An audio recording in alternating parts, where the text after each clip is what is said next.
கலங்காதே மகளே, சொல்லு. கலங்காதே மகனே, கலங்காதே மகளே. இன்றைக்கு எந்த சூழ்நிலையில் தேவ பிள்ளையை நீ வந்திருக்கிறாய்?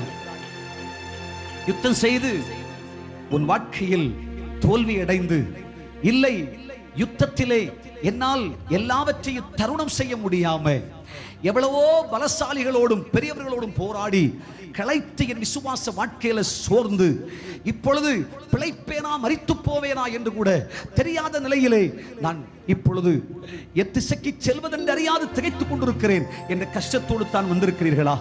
ஐயா, என் வாழ்க்கை மீண்டும் எழுந்திருப்பது கூடாத காரியம். நான் மீண்டும் எடுப்பித்து கட்டப்படுவது என்பது இயலாத காரியம். என் வாழ்க்கை முடிஞ்சு போச்சு என்ற நிலையில் தான் இருக்கிறீர்களோ?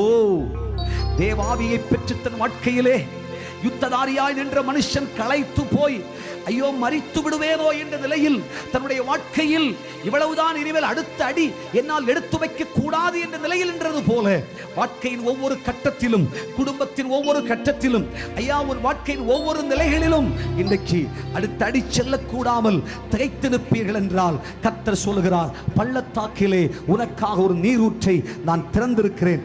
இந்த நீரூற்று எதற்காக திறந்தேன் என்றால், நீ இந்த தண்ணீரை மொண்டு கொள்வது மட்டுமல்ல, இந்த நீரூற்றாய் நீ மாறுவது மட்டுமல்ல, இந்த நீரூற்றிலிருந்து புறப்படுகிற தண்ணீர் அது உனக்கு உயிரை கொண்டு வரும். ஐயா, பலருக்கு உயிரை கொடுக்க போகிறது. பைபிள் சொல்லுகிறது, அவன் உயிர் திரும்பவும் வந்தது. கைத்தட்டு கர்த்தருக்கு கைத்தட்டு கொடுங்க. அவன் உயிர் மீண்டும் திரும்ப வந்தது.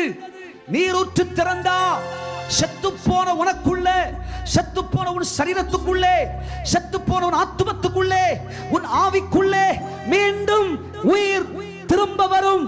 நீரூற்று திறந்திருப்பதினாலே. சரீரத்தில் வியாதி, வாழ்க்கையில கஷ்டம், ஐயா வாழ்க்கை பயணத்திலெல்லாம் கஷ்டம், துன்பத்துக்கு மேல துன்பம், அளவில்லாத கஷ்டம். பார்க்கிறவர்கள் கேட்பார் எல்லாரும் சொல்லுகிறார்கள், செத்து போயிடுவான், வாழ்க்கை முடிஞ்சிடும், இனிமே இவன் சரித்திரம் அவ்வளவுதான், அவ்வளவுதான், இனிமே இவன் வாழ்க்கையை தேடி கூட காண முடியாது. ஏங்க, அவன் சரித்திரமே முடிஞ்சு போச்சுங்க. ஆனா கர்த்தர் ஒரு நீரூற்றை திறந்தார் பாருங்க, உயிர் வந்துச்சு பாருங்க, பிழைச்சான் பாருங்க, ஜெயிச்சான் பாருங்க. பைபிள் சொல்லுகிறது, 20 வருஷமாய் இஸ்ரவேலை நியாயம் விசாரிக்கிற அரசனாக தேவன் மாற்றினார். சாகும் தருவாயில கிடக்கிற உன்னை 20 வருஷம், ஐயா நீ சுகபலன் ஆரோக்கியத்தோடு விரும்பும் காலம் மட்டும் இந்த தேசத்தை நியாயம் விசாரிக்கும்படி கர்த்தர் உன்னை சிங்காசனத்திலே உட்கார வைப்பேன் என்று ஆண்டவர் சொல்லுகிறார். இன்றைக்கு அந்த ஊற்றை திறந்திருக்கிற உலகம் உன்னை தள்ளி இருக்கலாம், ஊரார் உன்னை வெறுத்திருக்கலாம், குடும்பத்தார் உன்னை மறந்திருக்கலாம், குடும்பமே உனக்கு விரோதியா போலாம். கர்த்தர் சொல்லுகிறார், உனக்காக ஒரு நீரூற்றை திறந்திருக்கிறேன். நீதான் தேசத்தை ஆளுவாய், குடும்பத்தை ஆளுவாய், ஜாதி ஜனங்களை ஆளுவாய். உன் சிங்காசனத்தை யாரும் பறிக்க முடியாது. நீ சின்னவன் சிறியவன் இருக்கட்டும், கர்த்தர் அநேகரை ஆளும் அதிகாரத்தை கர்த்தர் உன்மேல் வைத்திருக்கிறார். உன் வார்த்தை விலை உள்ள வார்த்தை, உன்னுடைய நடை விலை உள்ளது, உன் பயணம் விலை உள்ளது. நீ செல்லுகிற ஒவ்வொரு பயணங்களும் ஜெயமுள்ளதாய் மாறப்போகிறது. கையை தட்டி கர்த்தரை மகிமைப்படுத்து. குடும்பத்தில் கர்த்தர் உன்னை விலை உயர்ந்த ஒரு மனுஷனா கர்த்தர் இன்னும் உன்னை மாற்ற போகிறார். தேவனுடைய கிரியை பார்க்க போகிறாய்.